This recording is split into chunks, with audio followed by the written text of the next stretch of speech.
Welcome back to We the Governed, and it's my distinct pleasure to have the opportunity to interview one of the most important people, I think, in Washington State when it comes to making a difference, and for the people who actually live here, and not the political class that seems to want to do everything they can to make life just a little bit more difficult for the rest of us.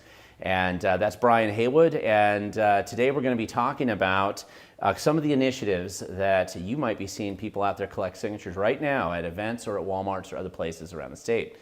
So Brian, thank you so much again for being here on the show. I know we've interviewed, had you on the show a number of times before, and we've done some interviews.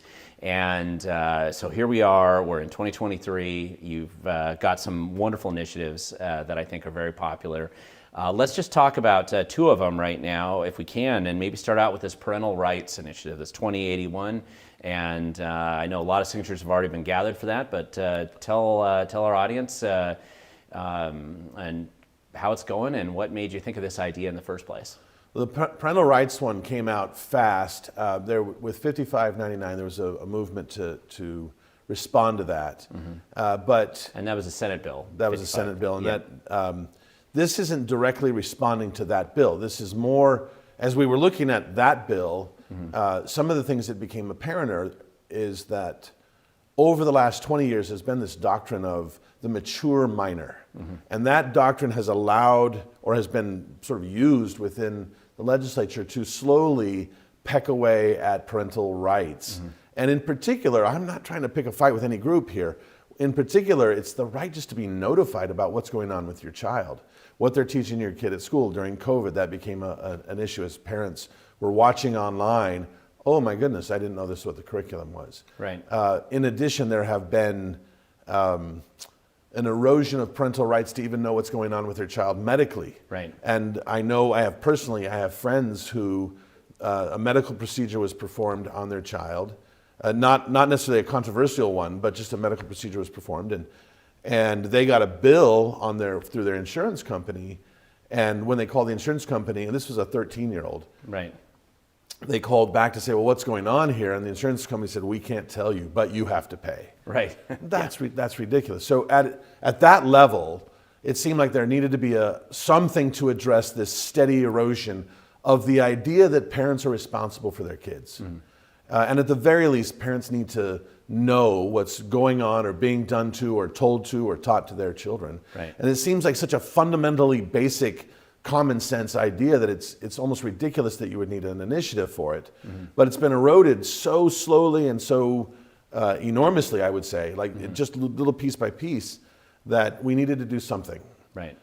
To begin to turn that balance back. What I liked about this initiative when I looked at the text originally was just this idea that it addresses not just the obvious concerns that have become more public and popular lately, just discussing what we see going on in the school system, but also this thing that I know I personally experienced. I have 4 kids we've had to deal with this on the going into the hospital, and they won't tell you anything about the maybe drug prescriptions they would be giving them or something like that. And so I think that parents, I mean, my experience has been people have been really responding well to this. Overwhelmingly, and it doesn't seem to be necessarily a pure partisan issue. Right. If you're a gay parent with some children, you want the same right that everyone else does. There's no ethnicity in this. There's no sort of gender orientation on it. In terms of if you're a parent and you're raising children, you want to know what's being told and done to your child. Right. And this is all about notification. Right. Especially with strangers potentially having now more influence over your kids. At least this allows you to have some awareness if there's something going on. Absolutely. So at least you can do something about it. Right. The other initiative, which is one that's familiar to us, that I think the people is also has been very popular, is 2113. This again has to do with the police pursuit story. We talked about this a lot last year, and I know one of the questions that people will say is, "Hey, didn't the legislature already do something about it?" And they did, but in such a minuscule way that it was really meaningless. It was window dressing at best. I've had the opportunity to have conversations with several police organizations to hear what are their concerns and what's coming up and how effective was this that happened. And what they did in this last legislative session was really nothing. Right. In fact, one of the most shocking parts of the conversation was that the current legislation that limits police pursuit says that you can chase if there's a violent crime. Right. But when they were looking at what that actually means, most crimes don't fit the violent crime definition. And in fact, they said if they saw somebody selling a child and the buyer drove off, that wouldn't qualify as something that would rise to the level of being... Even under a kidnapping scenario. Yeah. And I know we had that case a few months ago where the police didn't pull over somebody that was recklessly speeding in eastern Washington. And then then just a few hours later, they killed some people. That same driver then ran over a child, actually. Right. Took someone's child away. And so what we're really talking about is restoring just a common sense level of pursuit, That's exactly right. Yeah. So what they did with the original law was they flipped everything on its head. The original, before they changed this. The legislature. Before the legislature changed the law, the presumption within the law was police were allowed, if they had reasonable suspicion that a crime had been committed and the public safety was at risk, they could engage. Okay. And it was there was training that was required, and there was some they had to call in. There was reporting that was required in some cases, but that was the general nature of it. What the legislature did a couple of years ago is they flipped that on its head and said, only in these enumerated cases that you must somehow memorize and or be careful of and not misinterpret. And if you do misinterpret, there's risk on this side, right? Under those conditions only can you chase, and then only with multiple phone calls to your superiors. And so it took it from the presumption of I'm going to chase criminals when I reasonably see something happening and there's a risk to the public to, oh my gosh, I've got to look at this checklist of things can I chase? And mostly it was no. Right. There were only about 4 or 5 things that allowed them to chase or to pursue criminals, right? Right. And that completely handicapped the police. Then the interesting thing is the response from the politicians was, oh, you police, you're just playing this for political games. Right. How dare you be playing political games with this? The law doesn't say what you're saying it says. But to which the police retort would be, wait a minute, you put this thing so vague, and in the middle of a crackdown on getting rid of police officers and all of that. Defunding the police. And sort of an anti-police momentum within public prosecution. Why would any police officer take a risk and actually pursue if it's vague?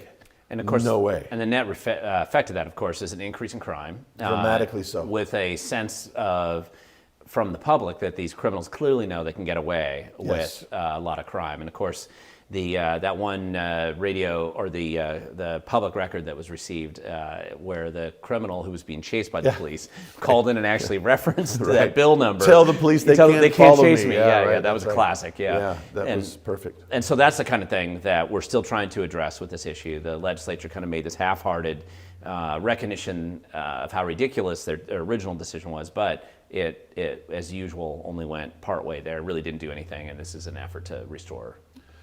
That's right. Yeah, and reasonably. One of the other things I learned, it's not directly related to this, but it certainly is impacted or impacts it, is Washington State for the last 13 years has been the 51st, we're including District of Columbia, 51st state or district in terms of officers per capita.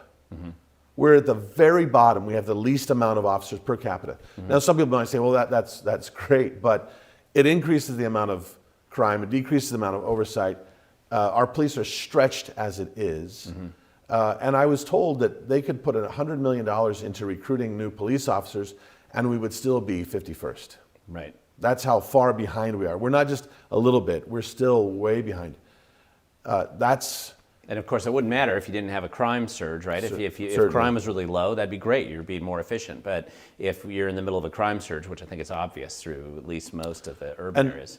And on top of all of that, we put in Seattle, for example, there's been so many restrictions on police officers. Right. I was told by a former Seattle officer that within the 911 group, there was sort of a saying that there's no emergency so dire that we have to get there on time. I'm sure that I don't mean to besmirch anybody, but and this is not because they don't want to do the job. It's because if they get there and there's someone there and they have to arrest them and they put them in handcuffs, there's all kinds of paperwork they have to fill out for if the person complains that it was painful in any way.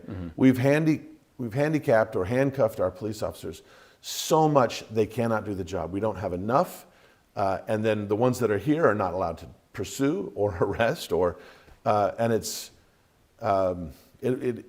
leading to, has led to, and will lead to bad outcomes. People will get injured. Innocent citizens will be hurt because of this lack of ability. And this initiative, 2113, is addressing that and restoring it to a much more reasonable. It goes back to the standard of they believe a crime, they have a reasonable suspicion a crime was committed, and the public safety is considered at risk. Talk a little bit about, just so our listeners see, these are initiatives to the legislature. I know we've done some videos in the past, but just to kind of repeat the process so the average person knows how this works, what our time frame is, the number of signatures we need to gather, all that good stuff. So an initiative to the legislature gives you sort of two chances to get it passed. The first is you have from roughly June, July to start collecting signatures until around December 28th, 29th, in that time frame. If you get enough signatures at that time frame, it qualifies and it goes to the legislature. The number of signatures you need, the official number is 324,000 and change. Right. They recommend that you shoot for about 400,000, so that because there'll be duplicates or people that are not registered to vote, et cetera. So then we'll gather the signatures by the end of December. If they qualify, when they qualify, then they go to the legislature. The legislature can then choose to vote on that initiative up or down, if they desire. They can also ignore it. And they can also, and if they ignore it, then it automatically goes on the ballot next year, next November. They can also put their own sort of competing initiative with it. Right. To sort of, well, muddy the waters. They can muddy the waters. Rarely happens, right. but it, Yes, correct. Yeah. I'm with some of the other ones some of them that we're looking at. If there's enough public outcry and it gets qualified, it certainly gives the legislature an easy option in January when they meet. Right. Oh, hey, the public's already behind this. It's not a crazy idea, and we've really tried to be common sense oriented with all these initiatives.